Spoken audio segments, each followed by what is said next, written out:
Muito bem, queridos. Ontem nós vimos aqui pela palavra de Deus, de que Deus só tem um projeto, um plano para nós como igreja, que é avançar, irmãos, né?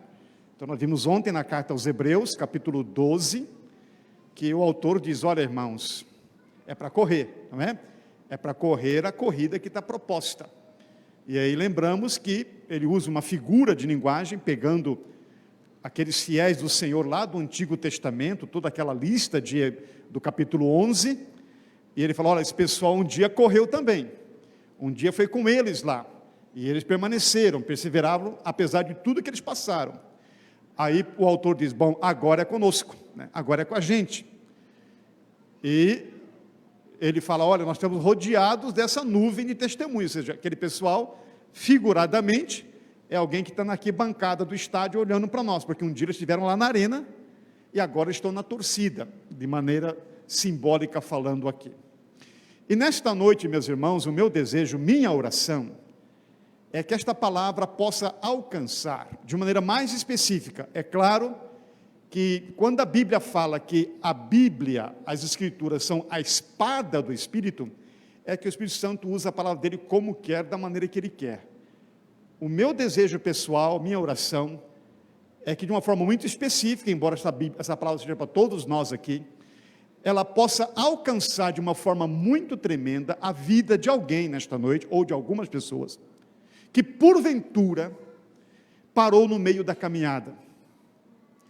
Se você está aqui nesta noite, e você um dia já caminhou firme, já foi um atleta cristão, já serviu ao Senhor, já se deixou usar pelo Senhor, os dons e talentos que você tem, você já permitiu Deus usar, você um dia também, não é, correu olhando para Jesus, mas que por um motivo, ou seja ele qual for, você abandonou essa carreira, essa caminhada cristã, e hoje você se encontra parado, né? Eu não vou dizer aqui simplesmente deixando de frequentar uma igreja, mas além de não frequentar, ou pelo menos não quiser se dispor ao Senhor, você de repente se deixou enlaçar. Ontem nós vimos isso, né? Deixando todo o embaraço, tudo que atrapalha o pecado, mas você se deixou enlaçar, permitiu que o pecado te envolvesse, e por conta disso você ficou preso e continua preso. Meu desejo e oração é que nesta noite, pela palavra do Senhor, né, o Espírito Santo convença você de que não está tudo perdido, muito pelo contrário, muito pelo contrário. Deus é um Deus que nunca desiste de nós. E nós vamos ver isto, a Bíblia toda é uma prova disso, mas de maneira muito específica. Então eu quero deixar claro que essa palavra é para você nesta noite. Eu não sei da vida pessoal de ninguém aqui, né? Estou fora de Campo Grande há muitos anos, conheço os irmãos que aqui congregaram, mas nem dos irmãos eu sei como é que está a sua vida espiritual. Então, o pastor Ronaldo não me encomendou nada, né? Não disse, o pastor vai estar fulano lá, prega sobre isso, eu não sei. Queira Deus que essa palavra não sirva para nenhum de nós, em termos de efeito para aquilo que a gente queira, mas se o Espírito Santo falar com você pela palavra de Deus, não endureça o seu coração nesta noite, porque o nosso Deus é longânimo, misericordioso, não é? E pronto em perdoar, amém? Então esse é o nosso propósito aqui nesta noite, para que aqueles que um dia deixaram a caminhada, deixaram de avançar, não apenas pararam, mas se afastaram desta corrida que o Senhor tem para o povo dele. Eu creio que esta noite Deus quer dizer, vamos para cá, volta, que eu quero consertar tudo isso e você continuar caminhando. Eu quero ler primeiramente um texto no Novo Testamento, que é uma declaração fantástica do apóstolo Paulo. Se você puder abrir a sua Bíblia, na segunda carta de Paulo aos Coríntios, segunda carta de Paulo aos Coríntios, eu uso a NVI, caso o irmão não tenha essa versão, não projete, por favor, para não atrapalhar assim a vez. Se o irmão tem a versão NVI, pode passar, se não tiver, então eu peço que não projete, porque mesmo que você não tenha a sua Bíblia, você poderá ouvir a leitura nessa versão, porque assim todo mundo ouve a mesma coisa, ok? Porque às vezes uma tradução pode mudar algum foco ali, mas diz assim então a palavra do Senhor, na segunda carta de Paulo aos Coríntios, capítulo 5, e eu quero já destacar o seguinte, Paulo está escrevendo para uma igreja, presta atenção aqui, para cristãos, ou pessoas que pelo menos acreditavam em Jesus, para um membro de uma igreja. Ele não está falando para incrédulos aqui, interessante. Ele está falando para a igreja em Corinto. Então, esta palavra, ela é, claro, a palavra de Deus é universal, né? Deus usa como quer. Mas nesse caso específico, porque naquela igreja em Corinto, já havia pessoas que estavam se afastando, já estavam saindo daquela corrida que Deus propôs para elas. Naquele tempo já havia isso. E pior ainda, é que essas pessoas nem estavam tomando conta disto. Isso que é o pior, né? Quando você se afasta dos caminhos do Senhor, e você acha que está tudo bem. E Paulo vai chamar a atenção que não é bem assim. Olha bem o que ele vai dizer, capítulo 5 da segunda carta aos Coríntios, a partir do versículo 19, Paulo diz assim: ou seja, que Deus em Cristo estava reconciliando consigo o mundo, não levando em conta os pecados dos homens, e nos confiou a mensagem da reconciliação. Portanto, Paulo diz, nós, ele como apóstolo e os demais apóstolos, nós somos embaixadores de Cristo, como se Deus estivesse fazendo o seu apelo por nosso intermédio. Por amor a Cristo lhes suplicamos, reconciliem-se com Deus. Deus tornou pecado por nós aquele que não tinha pecado, para que nele nos tornássemos justiça de Deus. Olha que coisa interessante, irmão, escrevendo a uma igreja. Primeiro, uma declaração que Deus sempre quis reconciliar todos com ele, o mundo todo, porque o mundo é dele, ele o criou, ele criou o homem, o ser humano, e o pecado afastou o homem de Deus, e Deus desde o início quis essa reconciliação. Deus sempre procurou nos trazer de volta para ele. Reconciliar é isto, né? Reconciliação quando duas pessoas estão afastadas, brigadas, inimigas às vezes, e há um retorno, há um abraço, há um perdoar, e ali há uma reconciliação, não apenas uma aproximação, mas uma reconciliação, volta a se conciliar, a viver junto. Então esse, diz Paulo, é o projeto de Deus, e Deus estava em Cristo, ou seja, Jesus veio, atenção, Jesus veio com esse propósito, de aniquilar aquilo que nos afasta de Deus, que é o pecado, perdoando-nos, para que através disso nós sejamos reconciliados com Ele. Nós podíamos muito bem pensar nesse texto, apenas com aqueles que estão lá fora, sem Jesus, e é verdade, ele se aplica também, mas aí na sequência, irmãos, é interessante, aí Paulo diz, ele diz, irmãos, nós aqui, disse Paulo, os apóstolos, nós somos como que embaixadores, porque para que através de nós, Deus está conclamando, olha a expressão que ele usa aqui, né? Deus está fazendo o seu apelo, irmãos, já para pensar nisso, quer ver, você tem uma pequena comparação, o que significa Deus fazer apelo para nós? Você pensa, você talvez trabalha em alguma empresa, você tem chefes aí, né? Não importa se ela é grande ou pequena, enfim, mas especialmente quando é uma grande empresa, ou você é um funcionário público que tem lá a sua chefia lá em cima, você imagina o seu presidente, o seu chefe, ou quem quer que seja, fazendo um apelo para você, por favor trabalhe, né? Por favor produza, é assim que eles fazem? Não, não é, né? Eles fazem, ou você produz ou está fora.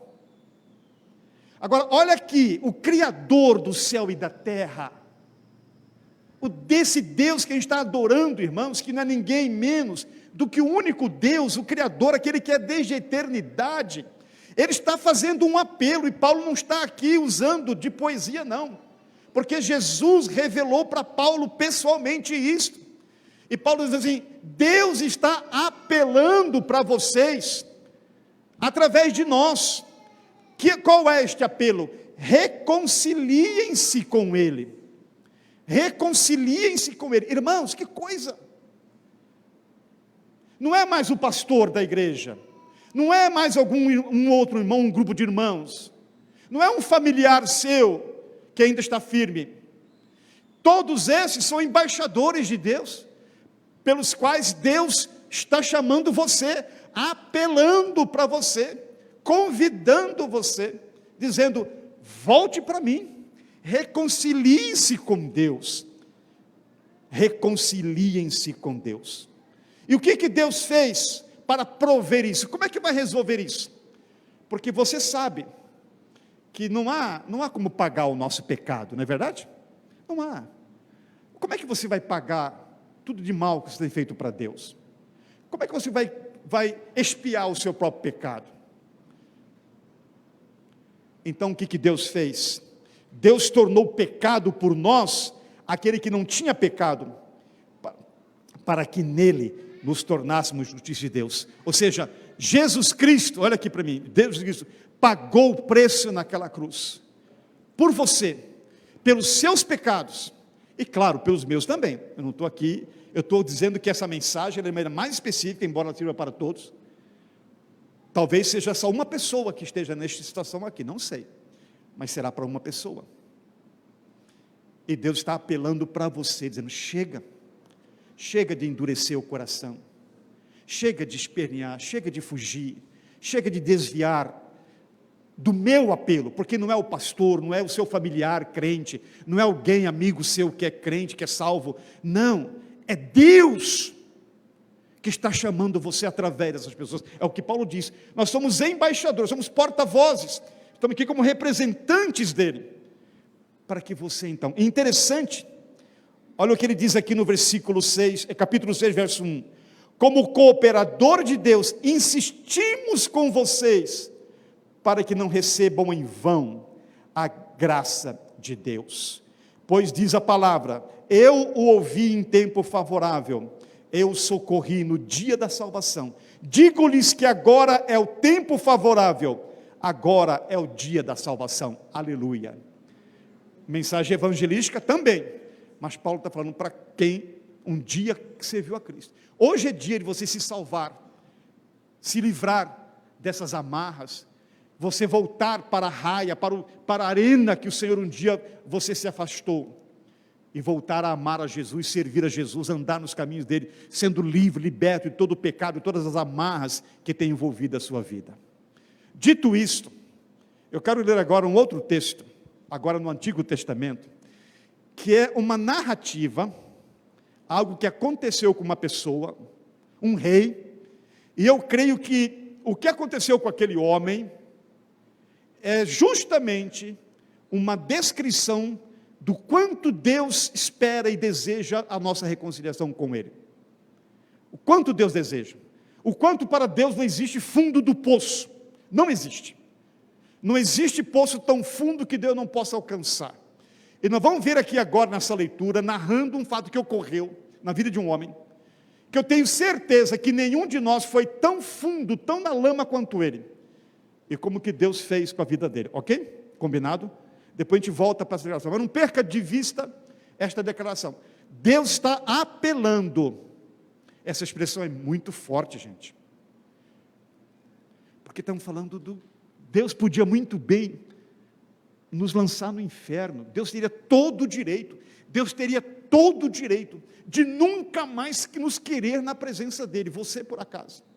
Deus tem todo o direito de dizer: chega, eu já te dei tanta oportunidade, eu já te mostrei tanta graça, já te mandei tanta mensagem por pessoas, e você até hoje endureceu o coração, chega. Deus teria esse direito, mas Ele não faz isso nunca, porque as misericórdias do Senhor se renovam a cada manhã.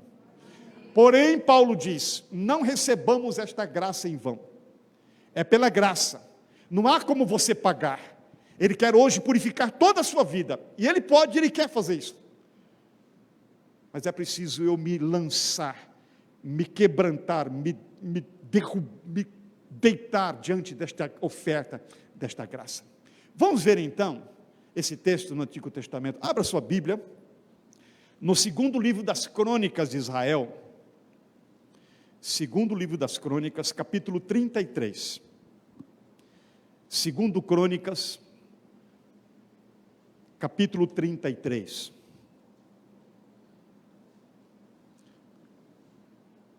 Como eu disse, é um fato ocorrido, isso aconteceu de fato. mas ele ilustra perfeitamente o que Paulo disse lá. E Deus queira que, se alguém aqui nesta noite se enquadra nessa passagem, você aceite esta graça redentora, né, reconciliadora do Senhor. Segundo Crônicas 33, olha o que diz a partir do verso 1. Manassés era o nome dele, tinha 12 anos de idade quando começou a reinar, e reinou 55 anos em Jerusalém. Então ele foi um rei de Jerusalém, de Judá, não é? E diz aqui a Bíblia que ele fez o que o Senhor reprova, imitando as práticas detestáveis das nações que o Senhor havia expulsado de diante dos israelitas. Antes de continuar, a primeira coisa aqui, já um grande agravante na situação deste homem. O pai dele, que tinha sido rei antes dele, foi o rei Ezequias, grande rei Ezequias. Ezequias foi um dos reis mais consagrados ao Senhor, um homem que Deus, totalmente temente a Deus, o pai dele. Então, ele vinha de um contexto familiar onde ele já estava com 12 anos, o pai morre, ele assume. Ele pôde ver muito do que o pai dele, como rei de Judá, na verdade, conduziu a nação no temor do Senhor. Ezequias foi um homem realmente assim, quebrantado, consagrado a Deus, e mesmo assim, mesmo depois que o pai morre, porque ele anda com 12 anos aqui, né, um pré-adolescente, mas com certeza ele ouviu muita história dos seus conselheiros, dizendo, olha, Manassés, seu pai foi um homem temente a Deus. Apesar de tudo isso, de ter um pai que era temente, que o ensinou, que mostrou a vida com Deus, a decisão desse rapaz, durante boa parte do seu reinado, foi que ele fez o que o Senhor reprova, imitando as práticas detestáveis das nações que o Senhor havia expulsado diante dos israelitas. Vamos ver então o caminho que esse rapaz toma, esse homem, os degraus que ele vai descendo. Primeiro já foi esse, desprezar aquilo que o próprio pai lhe havia ensinado. E é interessante isto, né? Geralmente, não sempre, mas geralmente, pessoas que se afastam do Senhor, deixam a Deus, e vamos ser aqui muito claros, irmãos, não minta mais para você, com a seguinte mentira, não, eu só não estou indo na igreja, mas estou bem com Deus. Isso é mentira, não existe, é impossível alguém estar bem com Deus e não desejar estar em comunhão com a igreja. Sabe por quê? Porque a igreja é corpo de Cristo, é inseparável. Quando a Bíblia fala que a igreja é corpo de Cristo, não é uma metáfora, é uma verdade. Cristo é cabeça, é como se o meu corpo se separasse dessa cabeça e quisesse continuar vivo, é impossível. Arranca sua cabeça fora, vê se o seu corpo vive. Então, se alguém nesta noite tem mentido para si próprio, porque a Bíblia diz que o coração é enganoso, e tem usado esse chavão, que foi arquitetado, né, no porão do inferno, dizendo, não, eu só não estou indo na igreja. Ou, aliás, tem pessoas que dizem assim, eu até vou na igreja, mas eu não participo da ceia.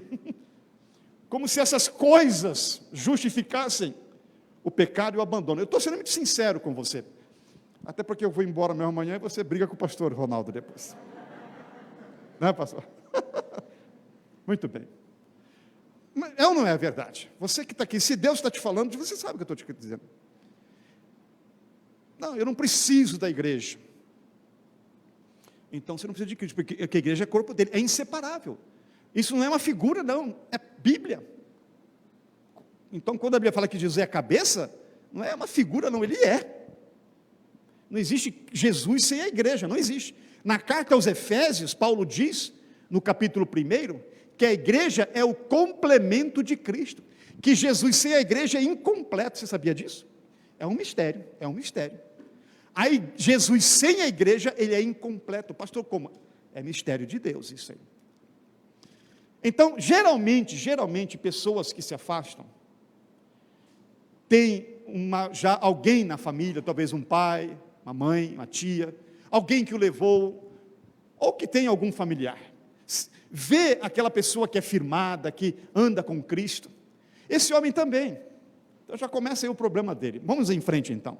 Olha o que ele fez, verso 3, reconstruiu os altares idólatras que seu pai Ezequias havia demolido, ergueu altares para os Baalins e fez postes sagrados, e inclinou-se diante de todos os exércitos celestes e lhes prestou culto. Então, o pai dele, lembra? Mandou destruir tudo, porque Israel sempre foi idólatra, vira e mexe estavam caindo na idolatria. O rei anterior havia construído ídolo e pau, e aí o rei dizia que não, vamos acabar com isso, só Deus é Deus e tal. Tudo que o pai dele destruiu de paganismo, idolatria, ele pega e reconstrói. Pensa nisso. Eu pergunto a você nesta noite, você que está afastado de Jesus, você se afastando do Senhor, você colocou algum ídolo na sua casa? Eu acho que não, né? Não, com certeza não. Você não tem um santo lá na sua casa hoje. Imagem de um santo. Pois esse homem fez isto. E mais do que isso, diz aqui a Bíblia, ele ergueu altares para os Baalins, eram deuses pagãos, abominável ao Senhor, e fez postes sagrados, tipo obeliscos, para ele e para toda a população. E também ele se inclinou diante de todos os exércitos celestes e lhes prestou culto. Ele pegou e começou a adorar o sol, a lua, a estrela, ele fez isso. Ele se prostrava diante dos corpos celestes, e estava prestando culto para isso. Um homem que teve um pai tão fiel como Ezequias, que conhecia a palavra, que com certeza seus conselheiros disseram, Manassés, cara, para com isso, mas ele endureceu o seu coração. Eu pergunto, você está adorando estrela? Você que está fora de Jesus, você que tem deixado os caminhos do Senhor, você tem adorado estrela? Eu tenho certeza que não, você não chegou a tão fundo assim, mas esse homem chegou. Ele fez ídolos, fez imagens para ele, para o povo. Eu tenho certeza que você não colocou no quintal da sua casa aquele altarzinho, aquela coisa toda, né? Você não está fazendo culto para ídolos. Eu creio que você nem está querendo consultando a horóscopo, uma coisa parecida. Esse homem chegou nesse fundo do poço. Aliás, chegou nesse ponto aqui. Mas ele foi mais fundo ainda. Olha bem. Construiu altares no templo do Senhor. Não contente, ele começou a construir altares idólatras dentro do templo em Jerusalém. O templo era um espaço grande, e ele começou a colocar altares idólatras dentro do templo.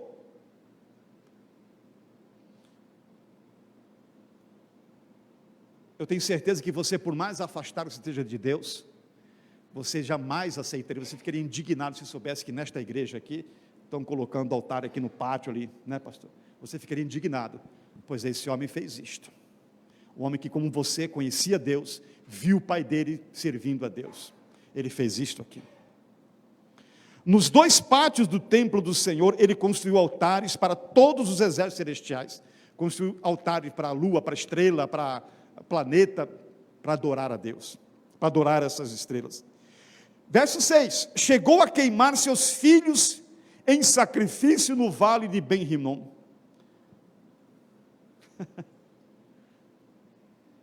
Eu tenho certeza que nem uma galinha preta você sacrificou, muito menos um filho. Você que está afastado do Senhor, você que deixou se enlaçar por algum pecado, por algum desânimo, ou de repente por algo que alguém foi feito contra você na igreja um tempo, não sei. Enfim, existem muitas desculpas, a verdade é essa. Mas você está amarrado nisso, você está lá paradão, afastado. E às vezes, pior, com aquela mentira, eu só não estou indo na igreja. Esse homem foi a queimar o próprio filho para um ídolo. Vamos lá. Praticou feitiçaria, não é? Macumba mesmo. Você chegou nesse ponto já ou não? Pois é, ele chegou. Adivinhação e magia, foi atrás de cartomante, adivinho, magia. Olha o buraco que ele foi se metendo.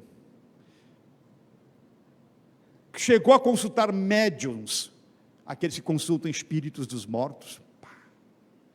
Foi atrás de médium no centro espírita para consultar. Eu creio que você não chegou nesse ponto ainda, você está afastado do Senhor. Você, por um motivo ou outro, está amarrado, e você sabe que isso não é legal, mas não tem forças, e tenta achar desculpa, esperneia para cá, esperneia para lá, mas não consegue voltar para Deus. Olha para onde este homem foi. Verso 7, ele tomou a imagem esculpida que havia feito e a colocou no templo do qual Deus tinha dito a Davi e ao seu filho Salomão: neste templo e em Jerusalém, que escolhi de todas as tribos e nações, porei meu nome para sempre.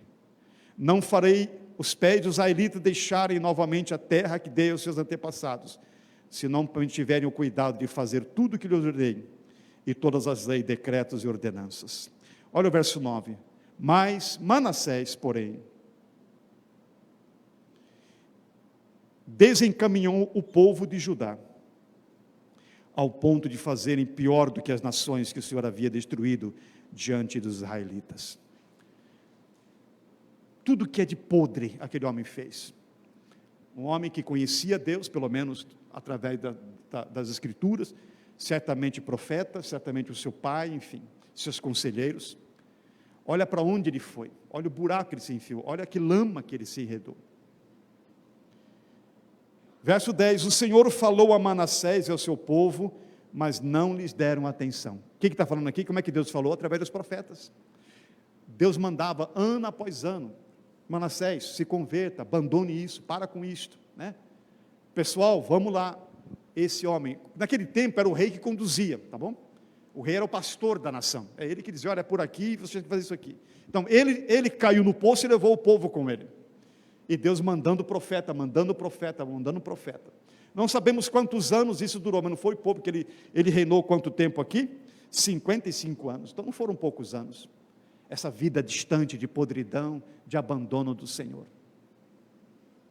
E aí Deus falou: bom, o que eu vou fazer? Eu vou desistir deste homem? Eu vou desistir de meu povo? Não. Diz a Bíblia assim, verso 11: por isso o Senhor enviou contra eles os comandantes do exército do rei da Síria, os quais prenderam o rei Manassés, colocaram nele um gancho no nariz, igual de vaca, de boi, você lembra aquele cavalo, você coloca um gancho para puxar. Era o costume na época, quando você conquistava um rei, você, para dizer para o seu povo que você era o cara, você amarrava um gancho no nariz dele e ia puxando, apresentando para o seu povo lá. Olha que ponto, agora, olha onde ele vai chegar agora.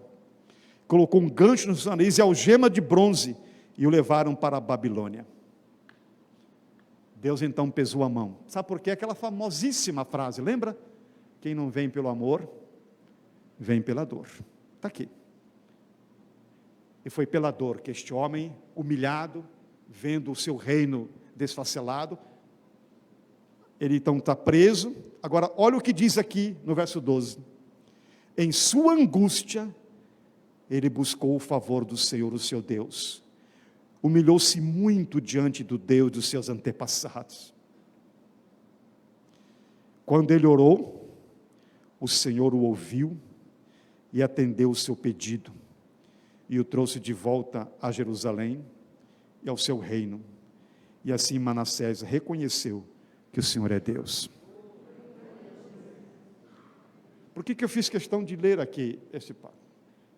Porque por mais que você tenha se afastado de Deus, não que você seja menos mal, mas você não foi tão fundo na lama como este homem. Eu duvido que alguém tenha ido aí.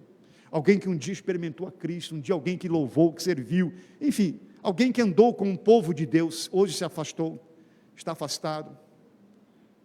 Eu duvido que alguém chegou a fazer tudo isso aqui, eu duvido.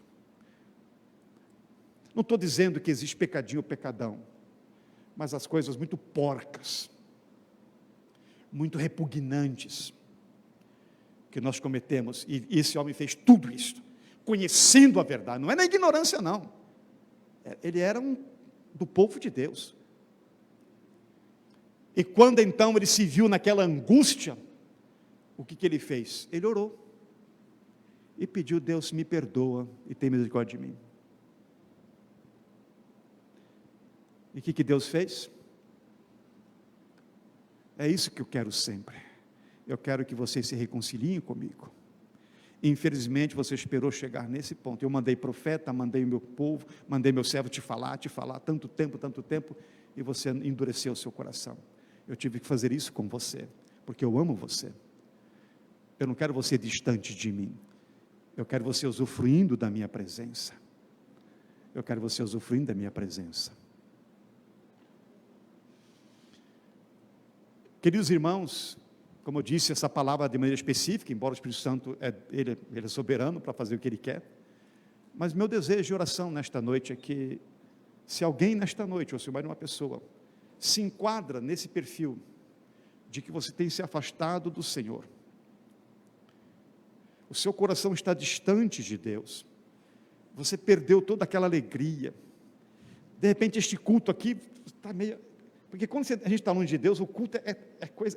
Você sabe que está tudo certo, mas você fica fora, é horrível. A pior situação de uma pessoa é quando ela é de Jesus e se afasta de Jesus. Sabe por quê? Porque quando a gente não tem Cristo, o mundo está cheio de prazer, nada de braçada é maravilha, o pecado é bom. O pecado é gostoso. Antes de eu conhecer a Jesus, eu não me importava com o pecado, eu era escravo dele. Quanto mais eu pecasse, melhor para mim. Eu ficava feliz, até orgulhoso do que eu fazia de errado. Mas um dia Jesus entrou na minha vida, eu experimentei a nova vida. Aí, meu irmão, que é horrível, é angustiante, é deprimente quando a gente não consegue nem estar com Cristo, não consegue mais estar no mundo, porque não vai conseguir. Porque se consegue, então nunca foi de Jesus. Isso que você está sentindo na sua vida, você sabe que você não está certo diante de Deus. Por mais que você tenta justificar, eu só não estou indo na igreja, eu peco menos que fulano que está na igreja, e por aí vai, né? A lista é grande. Você sabe que você se afastou do Senhor. Então esta palavra é para você nesta noite. Lá no Novo Testamento Paulo diz, Deus estava em Cristo, Deus veio, esse Deus que mandou o profeta falar para Manassés, ele próprio veio em pessoa, em Cristo. Você quer mais prova de amor do que isto? Para reconciliar. Se no Antigo Testamento Deus perdoou aquele homem, tanta podridão que ele cometeu, e Deus o ouviu e o restaurou, quanto mais agora em Cristo você será reconciliado com Deus. Isto é a verdadeira reconciliação. Aliás, deixa-me colocar uma coisa aqui também, presta atenção agora que é importante. Muitas vezes se usa um pensamento errado, dizendo, eu preciso voltar para a igreja. Ainda não, você precisa voltar para Deus. A igreja é uma consequência natural.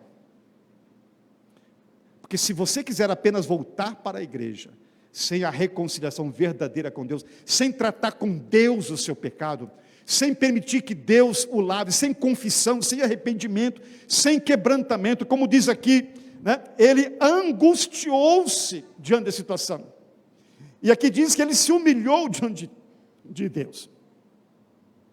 Aí a igreja, claro, é uma consequência natural e necessária. Então você não precisa primeiro reconciliar com a igreja, não que você não deva ir à igreja ou vir à igreja, mas não é a igreja que pagou o preço dos seus pecados, não é a igreja, foi Jesus. Então não diga mais, eu sei que um dia eu preciso voltar para a igreja, não diga mais isso, diga, eu preciso voltar para Deus, eu preciso me reconciliar com Deus. Isso faz toda a diferença, porque tira a nossa máscara, tira todo aquele escudo que a gente, porque nosso escudo, a igreja, pode ser um problema, porque nós começamos a olhar os defeitos, os erros, as falhas, e aí a gente cria um escudo, e como se dizendo, eu preciso romper esse escudo. Não, você precisa se arrepender diante do Senhor, chorar os seus pecados, aceitar o sacrifício de Cristo que morreu por você, no sentido de que o sangue dele purifica você, não importa o pecado que você tenha ido. Está aqui este homem.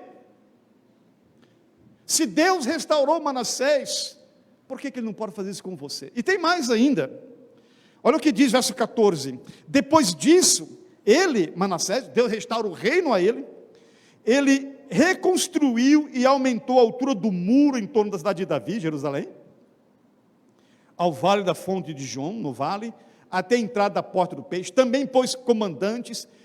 Verso 15, Manassés tirou do templo do Senhor os deuses estrangeiros, a imagem que ele tinha colocado lá, bem como todos os altares que havia construído. Depois ele restaurou o altar do Senhor, e sobre ele ofereceu sacrifício de comunhão e oferta de gratidão. Aí pronto, entendeu? Primeiro ele volta para Deus, se reconcilia, agora Deus restaura a vida dele, até o reinado. Escute, querido, quem disse que Deus não pode te usar ainda? Quem disse isso? Você ainda tem talentos e dons que Deus quer usar. A corrida continua.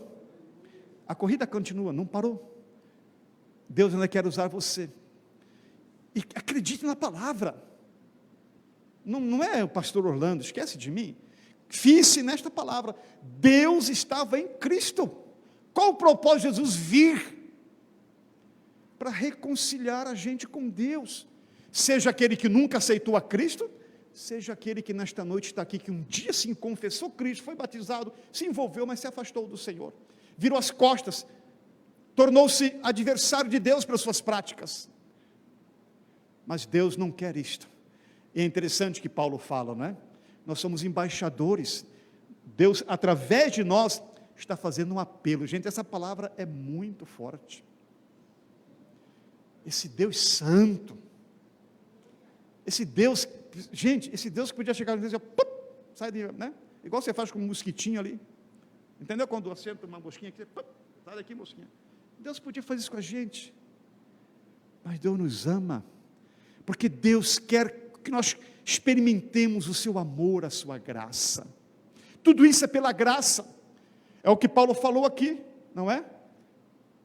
Você não tem que fazer nada, num sentido físico. Não é você começar a ser dizimista que vai tirar o seu pecado. Não é você começar a frequentar a igreja que vai tirar o seu pecado. Não, isso aí tem que ser consequência. Só tem um que vai tirar o seu pecado. É aquele que pagou o preço do seu pecado. E o sangue dele continua sendo poderoso para purificar tudo. Mas, para terminar, o apóstolo dá-nos alerta para nós naquela passagem. Não recebam a graça de Deus em vão. É tudo por amor, mas é preciso um passo seu de se entregar, de receber. Senhor, eu quero o teu perdão, eu quero, Senhor. Eu quero que o Senhor me restaure minha vida. Confesse para Deus. Tire toda aquela cobertura, aquelas camadas de desculpa, de justificativa. Desnude-se diante de Deus. Entre no seu quarto e diga, Senhor, esta é a verdade. Eu me afastei de ti. Estou andando em caminhos que não são teus. Eu tenho desprezado o teu nome, a tua igreja que é santa, porque Ele é quem torna a igreja santa. Eu tenho negligenciado os dons e os talentos que o Senhor me tem dado. Senhor, eu tenho mentido, achando desculpa por causa da minha atitude, mas Senhor, basta. Eu quero, Senhor, que o Senhor reconstrua a minha vida. Aí sim, se houver sinceridade nisto, aí vai começar uma caminhada diferente. Aí você vai jogar fora os ídolos, aí você vai jogar fora, né, aquilo que você deixou acumular no seu coração.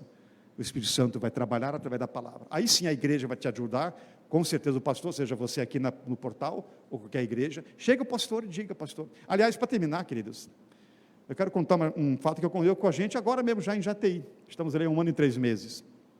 Uma senhora, uma jovem senhora, membro da igreja. A gente chega, você não conhece quase ninguém, você não sabe da vida de ninguém. E aí eu preguei, interessante, eu preguei essa mensagem aqui num domingo à noite, lá na igreja, na missão. É um lugarzinho pequeno, não tinha 30 pessoas no culto, só membro de igreja. Eu preguei, falei, bom, é isso aqui. No outro domingo eu preguei sobre a ovelha perdida, a ovelha que se perdeu. Eu não sabia de nada. Eu falei, vou pregar novamente sobre isso. Eu não sabia de nada. Aí aquela irmã depois mandou um WhatsApp para mim, pastor, eu posso falar com o senhor? Preciso compartilhar. Eu falei, sim. Aí minha esposa e eu fomos lá na casa dela. Ela abriu o coração, pastor, faz 7 anos. Ela era mãe solteira já, tem uma menina de acho que 11 anos. Eu estou envolvida com um homem há 7 anos, sexualmente. Eu estou grávida dele agora. Ela disse, o que eu faço? Ah, meus irmãos, o pastor ama ouvir essa pergunta, pastor, o que eu faço? Aí pronto, o coração está quebrantado, as barreiras caem, a humildade se estampa. Aí a primeira pergunta que eu disse para ela, falei, escuta, você deseja algo com Deus de verdade? Sim, pastor, eu quero. Eu nunca estive bem assim, eu me envolvi, não tenho mais forças para vencer isso. Você quer? Eu quero. Então vamos lá. Aí pela palavra, ministrando, orando, resumindo, ela abandonou aquele relacionamento. Não que o cara morava com ela, vinha, sabe aquele namorado que mora na cidade, que vem de vez em quando? Isso aí. Aí eu li esse texto, compartilhamos esse texto, falou, pastor, essas duas passagens. E eu lembro que na segunda noite, naquele domingo, ela chorou no culto, eu não sabia nada. E ela reconciliou-se com Deus, confessou para a igreja o pecado, foi lindo, irmãos. É vitorioso. E está lá, as irmãs fizeram chá de fralda para ela, para beber. Está feliz com o Senhor. Deus estava em Cristo reconciliando consigo você. Não há pecado que Deus não queira perdoar na sua vida, porque Ele ama isso. Deus ama a reconciliação. Deus odeia o litígio. Deus odeia ver você longe dEle, porque Ele quer derramar o seu amor. Então, neste momento, eu quero orar com você. Eu vou fazer um apelo, se o pastor me permite, pastor. Todos nós fechemos nossos olhos, por favor. Todos, por favor, todos. Jovens, adolescentes, homens, mulheres, todos nós. Oremos ao Senhor. Querido irmão, irmã, com todo amor e carinho, se o Senhor tem falado com você, se esta palavra, o Espírito Santo, que Ele é o dono da palavra, porque a palavra é a espada dele, como disse aqui o apóstolo Paulo, não endureça o seu coração, mas aceite essa graça do Senhor, aceite esse perdão. Eu tenho certeza que você não foi tão fundo no poço como Manassés foi, mas onde você foi está te afastando de Deus há um bom tempo. Deus já tem tentado falar com você, Deus tem usado os embaixadores, através de várias maneiras, mas hoje à noite você veio aqui, e esta palavra é para você. Em nome de Jesus, reconcilie-se com Deus, aceite o perdão dele, é pela graça. Você não tem que pagar nada, você não tem agora que andar descalço por aí, de joelho em milho, não, nada disso. Tudo que você tem que fazer é se humilhar e confessar, e suplicar o perdão, e desejar que Deus use pessoas para te ajudarem nesta caminhada de reconstrução, e Ele vai restaurar não apenas a sua vida espiritual, mas dons e talentos que Ele já te deu um dia. Bendito Deus, tudo é teu, Pai. Senhor, Tu és o Deus que sabe tudo, tudo, tudo. A Tua palavra diz que antes que haja qualquer palavra em nossa boca, tudo o Senhor conhece. Não há ninguém que o Senhor desconheça nesta noite.